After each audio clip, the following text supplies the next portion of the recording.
Hi, this is Joe, and today I'll be reviewing the GP Toys S606 124 scale Aftershock Desert Buggy.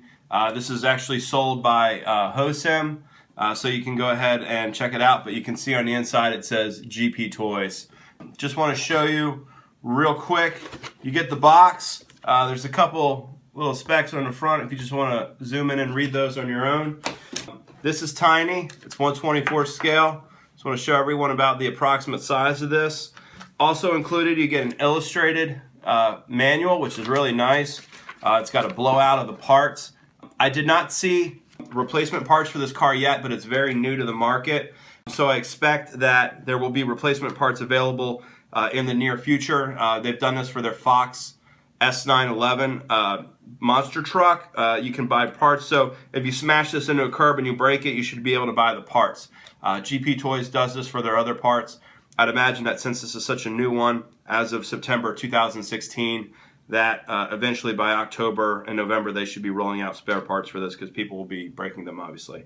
So be on the lookout for that, but I could not find any spare parts as of right now. Let me show you what you get. You get a little charger with 2 lithium-ion batteries. It's real simple. It goes red, and when they're charged, they go green.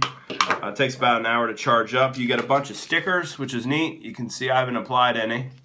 It actually comes with 2 little toy cars, so you can give these cars to your little kids or whatever, or put them on a bookshelf. It says right there on the cover, I just want to show this, 27 kilometers per hour. That is about 16 miles per hour. I believe you can get 16 miles per hour. I didn't actually put a radar gun on it, but based on my experience, it went pretty quick. In fact, it went as fast as I would want it to go because any faster you wouldn't be able to control it. I want to show you here, you get the transmitter. This is a full proportional control, meaning the harder you squeeze on the trigger, the faster it goes. Reverse is this way, forward, and then all the way full throttle. Again, proportional steering. So the harder you turn this, the harder it turns right or left. It's got 2.4 gigahertz control, which is good because that's hobby grade. You get about 100 meters. It's about 280 feet or so. So it's gonna be, you're not gonna be able to see this thing at past 250, 260 feet. So you got no issue with signal. It's got a little steering trim right there. It's one of my little quips about this. It's such a tiny little steering trim, and it's right there. And so what you do is you turn the dial just a little left, a little right to make the car steer. If it's going a little right or it's going a little left, you hit that steering trim so it goes dead straight. I wish that was a digital trim because it'd be easier to just push a button, 2 clicks to the right, 2 clicks to the left. What happens is you store this, the little dial gets turned, and then you have to recenter it each time. Not a big deal, but just one of the things I wish they would do a little bit better for future. You also get a little mini Phillips screwdriver to access the car. And one of the neat things about this is you get a bag. How cool is this? You actually get a bag and you can throw all the stuff in there and it cinches. It's really sweet. So I've been keeping everything in the bag. Let's get under the hood. First you take this off. It's got 2 little clips. Now when you first get this, you're going to need to take it's got a little film on here. You might not see it, but if you look, it's got a protective film on here, so you need to peel that off, and you'll peel the film off. That's just to keep this looking nice and sharp. Again, I haven't applied any of the decals. You can apply those on your own. Let's take a look at the inside. Inside the car, again, it's a 4-wheel drive, which is nice because it's small. You're definitely going to want the 4-wheel drive in a small car because it's going to help it go over a lot more obstacles than just a 2-wheel drive. It also prevents it from spinning out as much. So again, this is essential to be 4-wheel drive. You have lithium-ion batteries. Let me show you the easy way to pop these out. The easy way is to pop them from the bottom. A little tricky. There you go. Boom. So you pop it up. I don't know if you can see that right there. Just popping it up. That's the way to put them in. They just sit right in there. Let's see if we can get a size on these real quick. I think they are 3.7 volt, 800 milliamp hour. I don't know if you can see that or not. So you get 2 of them. So it is a single cell lithium ion. Again, the easy way to pop these back on, I found, is to start at the top.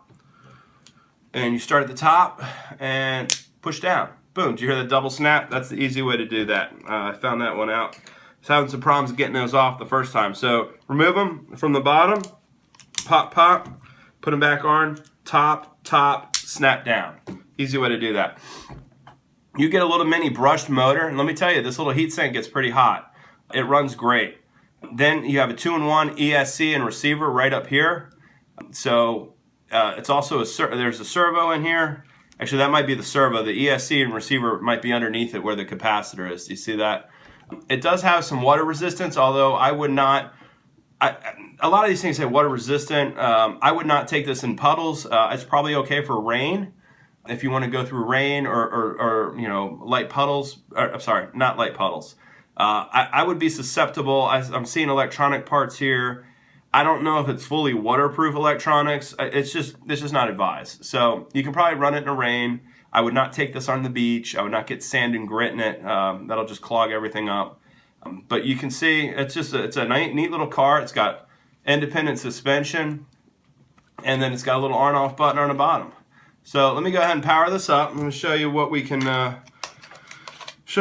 do here. Again, you put the top on, put the pins through it, and let me get this going for you. It's pretty easy to bind up as well. Again, no real major issues with this car. I think it's great. It drives great. So here's what I do. First I'm going to turn on the transmitter. Real simple. On. And then I'm going to turn this on. That's it. Four-wheel drive. Let me show you real quick the steering. That's all the way you get. But see, it's proportional, so you can go a little or a lot. A little or a lot. So,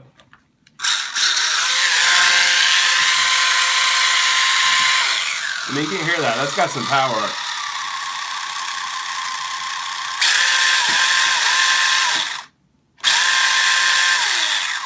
I mean, that's definitely going to move around on you. And then, of course, you got reverse. So, I had a lot of fun with this. That's it. And you turn it off, you switch it off, and you charge with the batteries when you're done. Make sure when you charge the batteries, let them cool down. You don't want to charge them when they're hot. I had a lot of fun with this. I think the video I shot shows me having a lot of fun with it. It shows me cruising around just out in front. Want to mention this because of its low ground clearance. It's not. I mean, it's not very high off the ground, and its tiny little tires did not do well in grass at all. So I cannot recommend this for grass. However, pavement, gravel, loose dirt, maybe even rocks, a little smaller rocks, not the big rocks, you're going to have a ton of fun with this. The tires, they say they're a high Q rubber. They're just real grippy. It's very nice. It's a fun little car. The value right now, it's selling for about $70 on Amazon USA. I'd have to say that this is a good value. My experience with GP Toys, especially the Foxx S911, if you want something larger like a monster truck, I suggest you look for that. Another well-designed, well-executed, well-engineered product from GP Toys. And it's being resold by Hosim. So I definitely encourage anyone who's in the market for a little fun 1/24 scale. This is definitely an awesome choice for you. Thanks again for watching.